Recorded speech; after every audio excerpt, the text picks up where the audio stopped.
The 2026 Kona storms hit Maui hard. The record rain caused road flooding and destruction. If you're planning a trip right now, you're probably wondering, is the road to Hana even drivable? We just went to see what was open and what was closed, and I'll tell you all about our day so you can plan accordingly.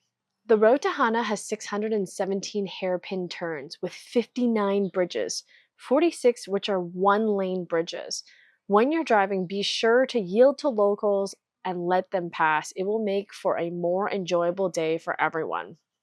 You'll want to take your time driving. There are 15 permanent waterfalls that flow year-round, but after a storm, there are far more. Keep in mind the road to Hana is a very wet place on Earth, getting over 300 inches annually in some areas, so passing showers are common. Interestingly, most of the modern road to Hana and its stone bridges were built by prison labor in the 1920s. Inmates carved the 16-foot wide road into mountainsides and hung from ropes over cliffs to set dynamite. The first stop you'll want to make is at Twin Falls, which is right at the start of the road to Hana. It's currently open.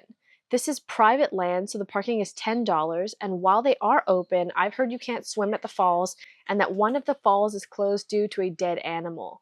Definitely not the tropical dip that you're thinking. Be sure to just ask when you park at the parking lot because they'll tell you, and follow all posted signs and rules. We had a later start to the day, so we drove straight to the end to do the Pipiwai Trail at the national park. We're on the road to Hana today, and we had dreams of getting all the way to Pipiwai Trail, which is like 3 hours of driving on this very narrow road, but now we're stuck. There's a lot of water running down the road, and all the cars are stopped, and there's no one coming our way. I don't know what we're gonna do. Tom went to check it out and then said all the people are running back to their cars, and some cars have passed us now, so we're back on track. It's $30 to enter the national park, but if you have visited Haleakala within 3 days, it's the same parking receipt. So be sure to keep it if you go to Haleakala, or keep it if you go to Pipiwai Trail and then use it for the other. Haleakala was also closed during the storm, but now it's back open. Be sure to check the NPS website if you're thinking about going, and if you want to go for a sunrise, you have to make a reservation online. We hiked Pipiwai Trail to the falls. It was surprisingly drier than I expected, since I've heard it can be muddy.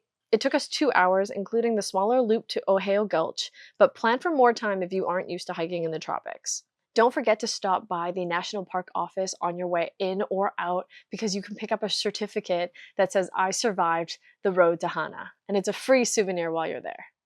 On the drive, keep an eye out for Wailua Falls. We didn't stop, but it was easily the most beautiful waterfall we saw on our day on the road to Hana, so I wish we had spent more time there.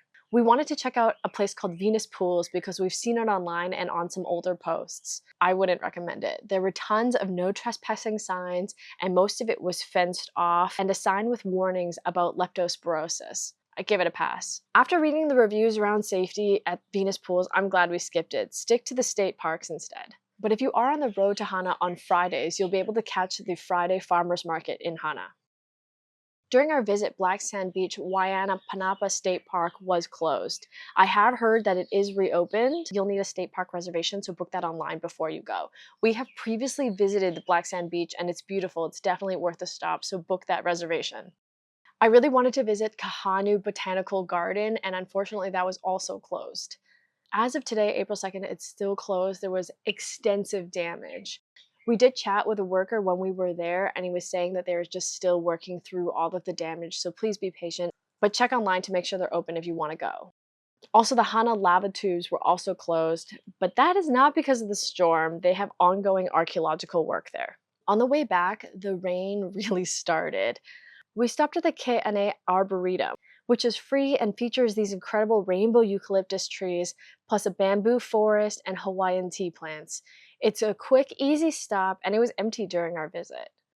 We also stopped at some of the state Wayside parks. Pua'a is where you want to go to see the falls, and they were roaring because of the storm runoff. There's 2 there, along with a small parking lot and a bathroom, so it's a great little stop. And Kaumahina for the coastline views. A small parking lot there at the Wayside Park at Kaumahina, but you can just walk right up and get great views of the valley and the water from the Wayside stop. Unfortunately, we missed the Waikamoi Nature Trail and the Garden of Eden because it was raining, but I would say start your day early so that you have a chance to wait out the rain if you want to check out either of those places. Despite the closures, the road to Hana is still Maui's best adventure. That said, it's ranked one of the most dangerous roads in the world, mostly because of tourists being distracted by scenery, lack of guardrails, and narrow lanes. It's worth it, just be careful when you go.